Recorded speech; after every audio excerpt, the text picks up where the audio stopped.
Jeff Bezos' luxury empire, how he spends his billions. What does it actually look like when wealth stops feeling real and starts reshaping reality itself? Behind the calm, calculated image of Jeff Bezos lies a world that operates on a completely different scale. Not just mansions, but private compounds built for absolute control. Not just travel, but machines designed to cross oceans and space. And spending that doesn't just buy luxury, it quietly builds influence. But here's the unsettling part. None of it is random. Every move seems deliberate, almost engineered. So the real question isn't how he spends his billions. It's why he spends them the way he does. And what that reveals about power at the highest level.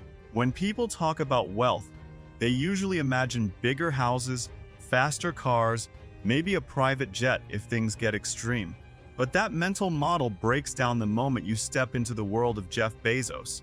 Because this isn't just wealth, it's infrastructure, it's systems, it's influence operating at a scale where spending is rarely just spendings. So the real question isn't, what does Bezos buy? It's, what is each purchase actually designed to do? Let's start with the most visible layer, real estate. On paper, Bezos owns multiple properties across the United States.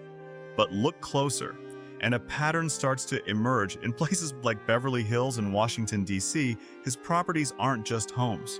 They're compounds, multi-structure estates with layers of privacy, security, and control. His Beverly Hills acquisitions alone reportedly cost well over $150 million combined, including historic properties once owned by entertainment executives. Meanwhile, in Washington, D.C., he purchased and merged multiple buildings to create one of the largest private residences in the city. But pause for a second. Why structure it this way? Because at this level, real estate isn't just about comfort. It's about positioning. Proximity to power centers, control over environment, the ability to operate privately in highly visible locations. These homes aren't just places to live, they're operational bases. Now shift to mobility. Most billionaires own private jets. Bezos does too, with aircraft like a Gulfstream G650ER valued around $75 million. But again, the jet isn't the interesting part. The interesting part is what it enables: time compression. The ability to move between continents without friction. To attend meetings, oversee ventures, and maintain a global presence without relying on commercial systems. At a certain level of wealth, time becomes more valuable than money, and assets that protect time become non-negotiable. But even that starts to feel conventional when you look at what comes next. Because Bezos didn't stop at the sky. He moved into space through Blue Origin. Bezos has invested billions into building a private space exploration company. And this isn't a side project, it's a long-term vision that aims to reduce the cost of space travel and eventually make it commercially viable. Think about that. While most people see rockets as ambition, Bezos sees them as infrastructure, a future market, a new frontier where early positioning could define entire industries.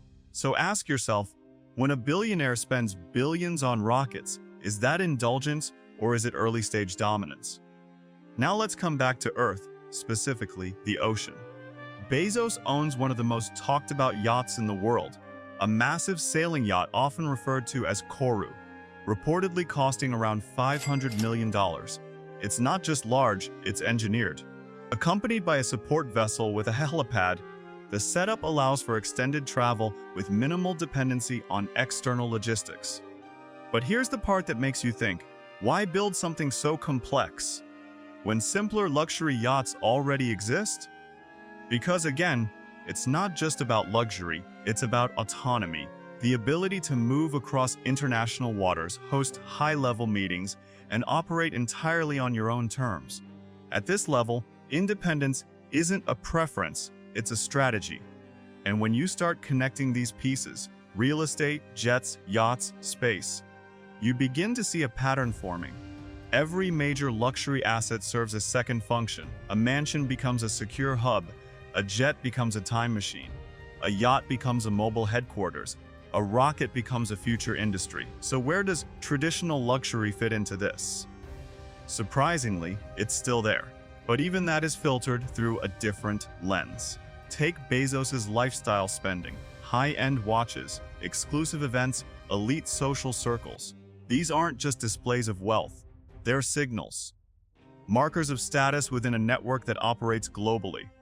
When you're interacting with other billionaires, heads of state, and industry leaders, perception matters. But here's the subtle difference. For most people, luxury is about being seen. For Bezos, it's about being recognized by the right people, in the right rooms, at the right time.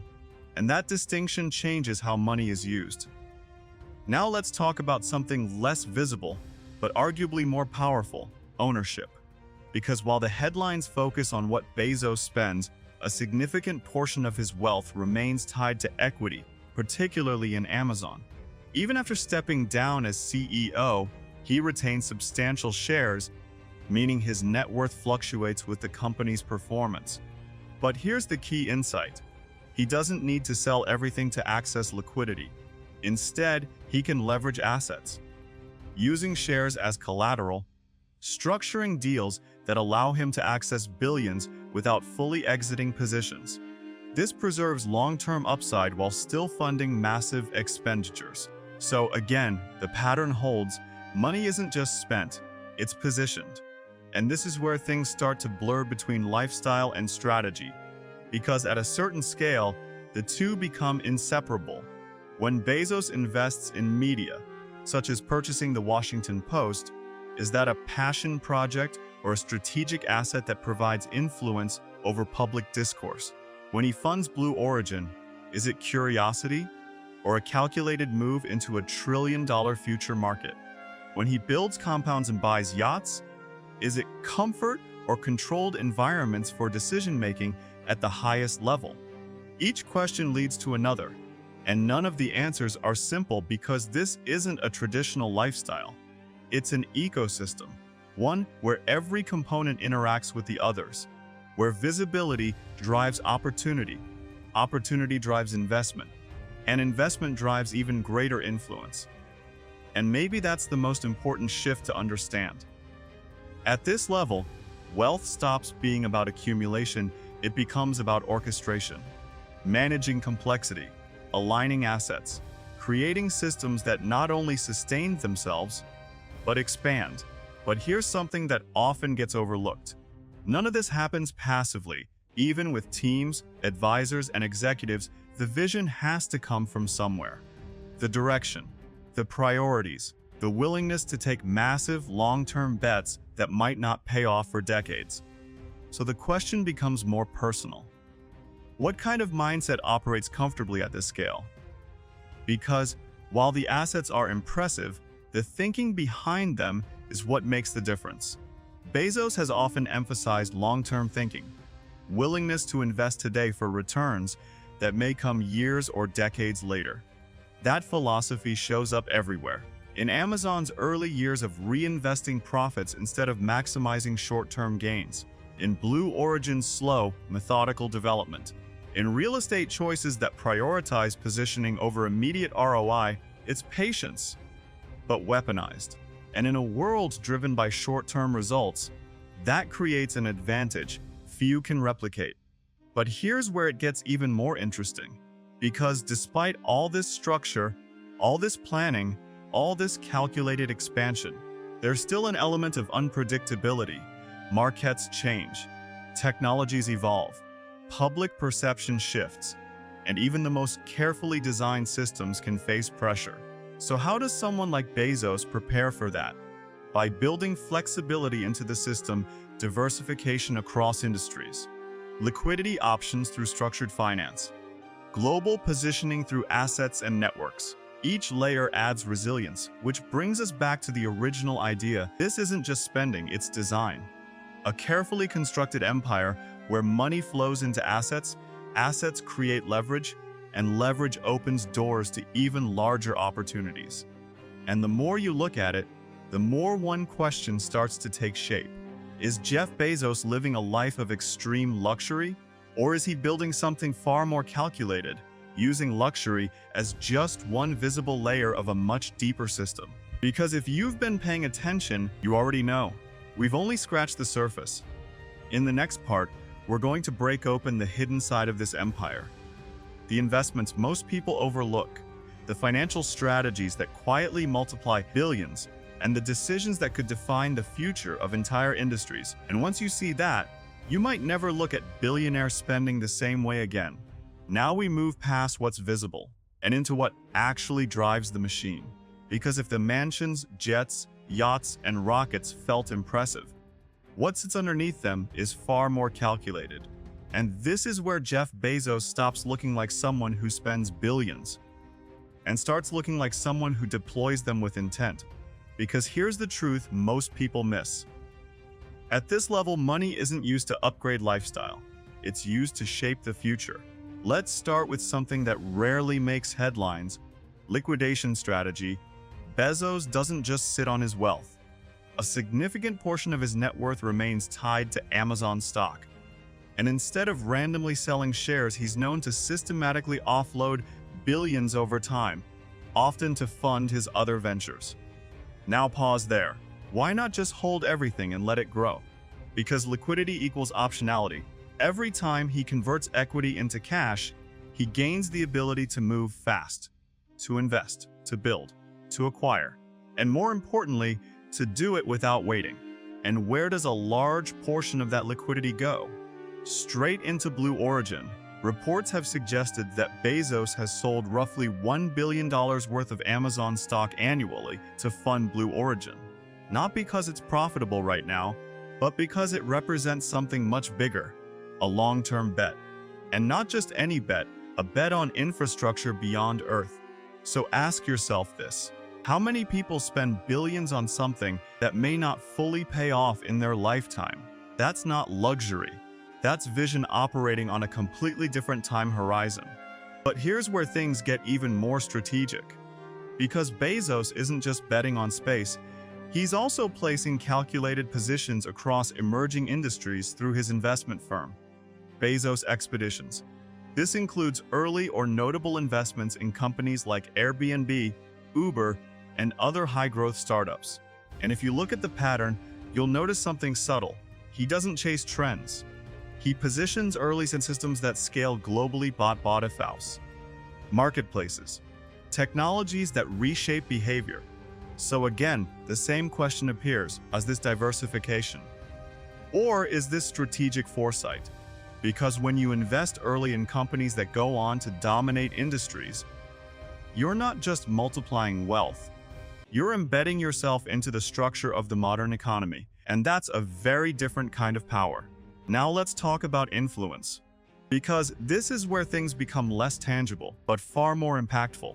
When Bezos acquired the Washington Post, many saw it as a passion project, a billionaire buying a legacy newspaper. But look deeper. Media isn't just content. It's narrative. It shapes perception. It influences public discourse. It determines which stories gain traction and which disappear. So the question becomes, when someone with Bezos's reach owns a major media outlet, what does that actually mean? It doesn't mean direct control over every story, but it does mean proximity to influence, to information, to conversations that shape society at scale. And at this level, proximity alone can be powerful. Now combine that with everything else: technology, logistics, media, space, real estate. What you start to see isn't a collection of assets. It's an ecosystem, each piece reinforcing the others. Amazon dominates commerce and cloud infrastructure.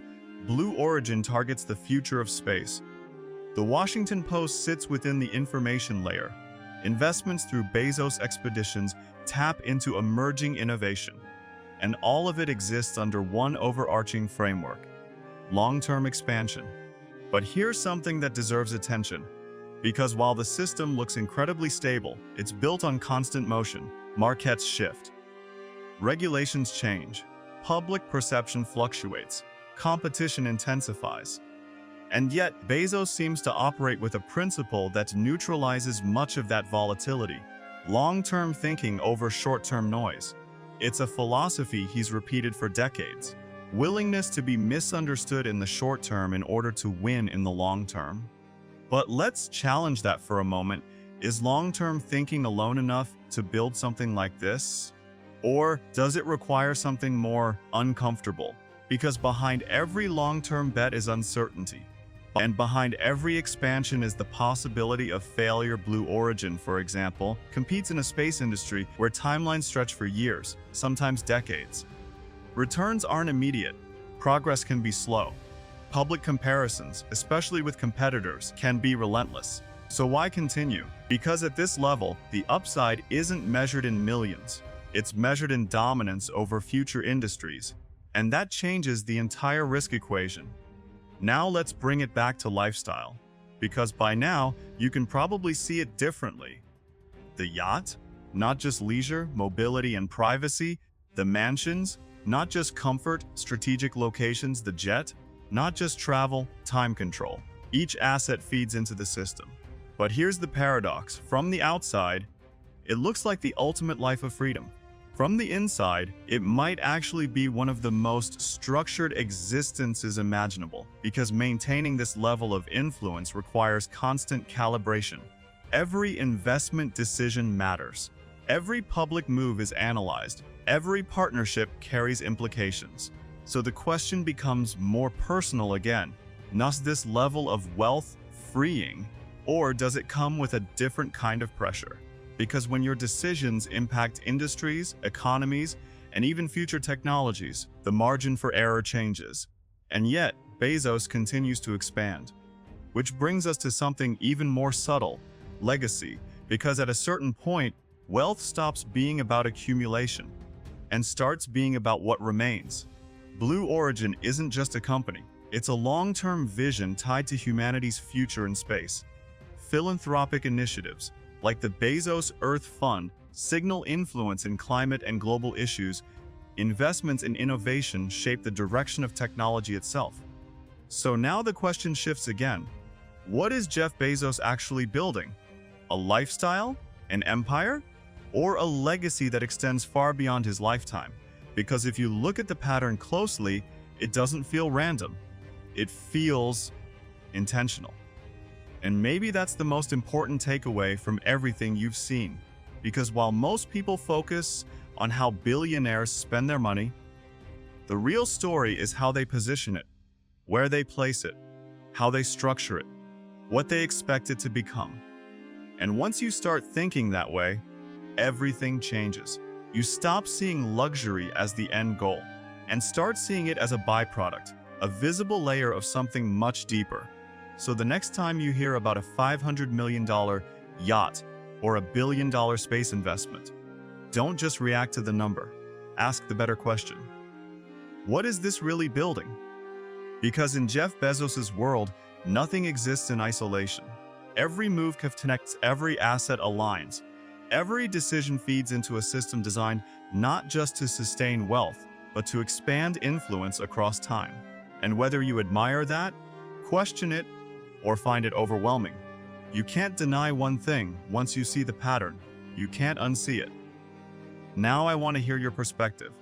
Do you think Jeff Bezos is simply enjoying the rewards of success or strategically shaping the future with every billion he spends? Which part changed your perspective the most? The space ambitions, the investment strategy, or the hidden system behind it all? Drop your thoughts in the comments. Let's break this down together. If you found this deep dive valuable, make sure to like, share, and subscribe to CelebSpot. Because here, we don't just show you the luxury, we decode the power behind it. And trust me, this is only the beginning.